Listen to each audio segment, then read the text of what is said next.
అమెరికాలో ఒక అధికారికుడు పాకిస్తాన్ యొక్క లాంగ్ రేంజ్ బాలిస్టిక్ మిసైల్ సామర్థ్యాలు ఇమర్జింగ్ థ్రెట్ అని హెచ్చరించారు.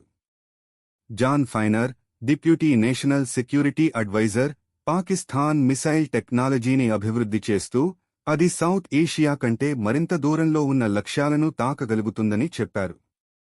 పాకిస్తాన్ తన మిసైళ్ల రేంజ్ పెంచడానికి పెద్ద రాకెట్ మోటార్స్పై పనిచేస్తోంది. ఈ అభివృద్ధులు కొనసాగితే పాకిస్తాన్ అమెరికాకు ప్రమాదం కలిగించవచ్చు. రష్యా, చైనా మరియు ఉత్తర కొరియా వంటి దేశాలతో పాటు మిసైళ్లతో అమెరికాను కూడా లక్ష్యం చేయవచ్చు అని ఫైనర్ అన్నారు. అమెరికా ఇటీవల పాకిస్తాన్ మిసైల్ ప్రోగ్రాంపై శాంక్షన్స్ విధించింది. పాకిస్తాన్ తన మిసైల్ మరియు న్యూక్లియర్ ప్రోగ్రాంలను భారతదేశానికి వ్యతిరేకంగా రక్షణగా చూస్తుండగా, ఈ మిసైళ్ల వల్ల ప్రాంతీయ భద్రతా డైనమిక్లను మార్చగలవు మరియు చివరికి యుఎస్ని లక్ష్యంగా చేసుకునే అవకాశం గురించి యుఎస్ ఆందోళన చెందుతోంది.